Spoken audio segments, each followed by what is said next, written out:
January 1st, we took up the presidency of the European Council, and we being Ireland, of course. And given we won't be in the position again until 2028, the onus is on us to make the very most of it. So to talk a little more about that, I'm joined by Lucinda Creighton, Minister of State for European Affairs. Good afternoon to you. Good afternoon to you too.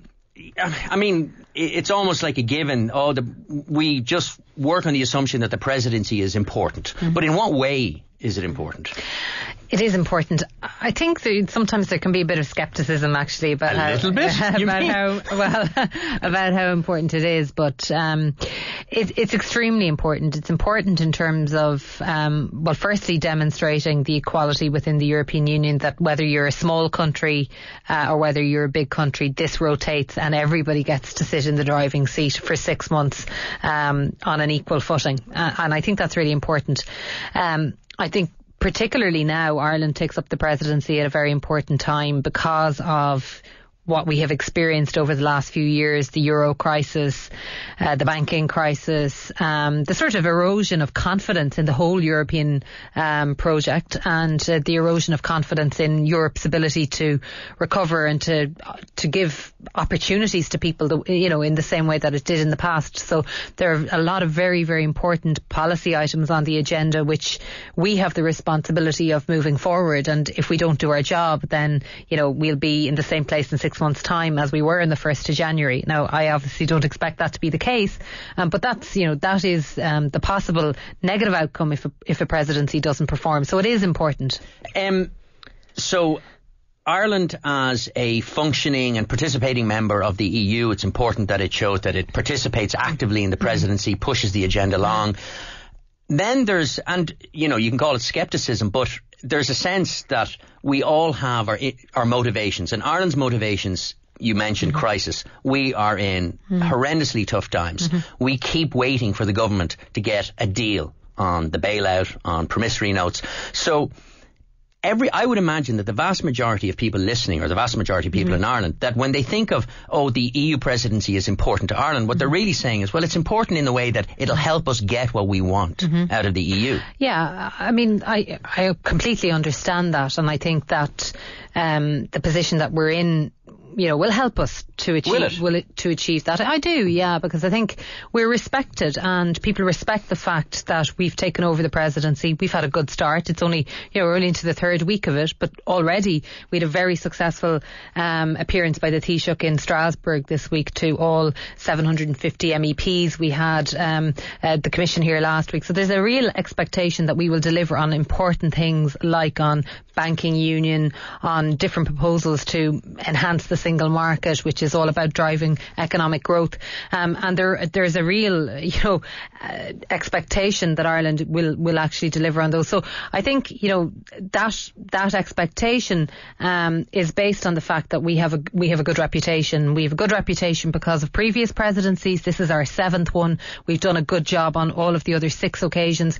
And also there is respect for the very, very difficult decisions and choices that have been made here in the last 4 years. So I think that all of that contributes to the fact that there's a real sense of goodwill amongst all member states. And I was in Berlin on Monday, and it was very clear from the meetings I had there that there is a real desire to help us, and there is a real expectation that we will be able to arrive at an arrangement with the ECB, for example, on the promissory notes. And I think that we will do that before the end of March. So, yes, it's connected, but I think it'd be short-sighted to think that the only thing that matters to Ireland, I mean, if we had all of our debt written off in the morning, if the economy doesn't grow in Europe, if the economy in Ireland doesn't grow, it's not worth a whole lot, because, we still won't be expanding and creating opportunities for our people to get jobs, and to have opportunities in the workplace long into the future. So we also have to think about the Europe-wide agenda, which is about,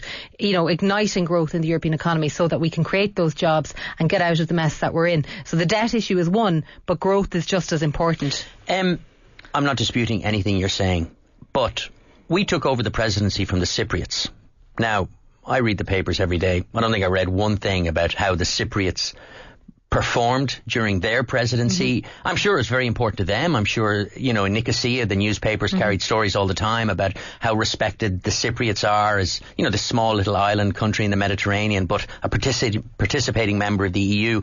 So are we kind of over-exaggerating our own role and importance here? Is that, it is a rotating presidency, so it's our turn now, and the other countries of Europe just, to put it maybe a little brusquely, is like, hope we don't mess it up. Just kind of move it along to the next one. Of course, you'd certainly hear about it if you messed it up, that's for sure, but that's life. I mean, that's not just European politics. I think the Cypriots actually did have a lot of achievements. I suppose you don't always get the credit for the decisions or the successes. Like, for example, they managed by the end of the year to get agreement to put in place a single supervisory mechanism for banks. Europe-wide supervision, if we'd had it, for the last 20 years, perhaps Ireland wouldn't be in the mess that we're in, or certainly not to the scale that we're in. So, sometimes big successes aren't necessarily, always going to be attributed to the country in the presidency.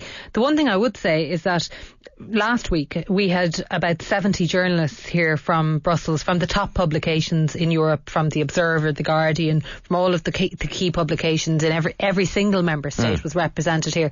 And they all went back and wrote articles about Ireland, some of them about the presidency, obviously, on our priorities and what we hope to achieve. But a lot of them were features on Ireland, about the progress that we're making, about the sort of the slow road to economic recovery. There's huge interest in Ireland, and the presidency gives us an amazing opportunity to showcase that. But are we not, in a way, chairing the presidency insofar as that, yes, we might have a hand and say in dictating the agenda of our 6-month tenure, but that agenda, like if the Germans or the French don't want this on an agenda, we're not going to put it on the agenda.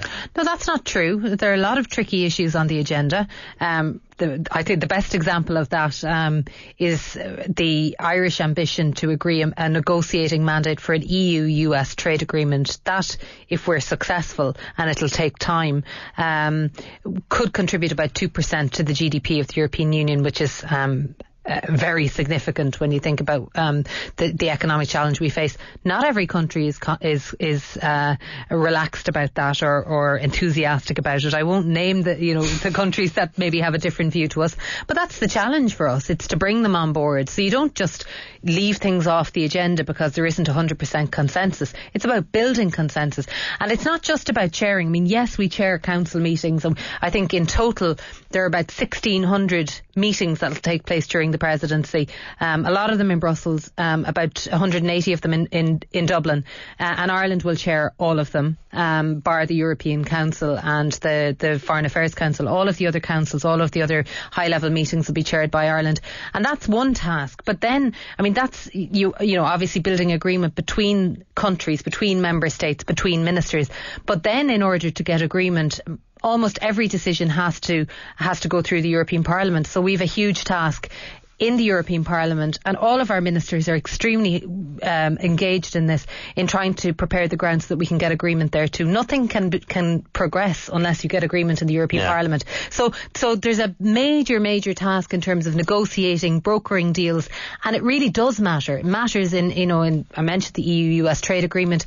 There's all sorts of priorities for us in the digital economy, and these aren't things that will just be agreed overnight. They require a huge investment of time and effort and energy, and that's where I think Ireland will do better than other presidencies, because we have already prepared the ground. I've been working on this for nearly 2 years, within government, preparing our officials, preparing our ministers, and all of our government have engaged fully in the process. So I think we're going to have a very busy 6 months, but I think we have great potential to show that we can actually shape the agenda and make a difference, notwithstanding the fact that we're a small country.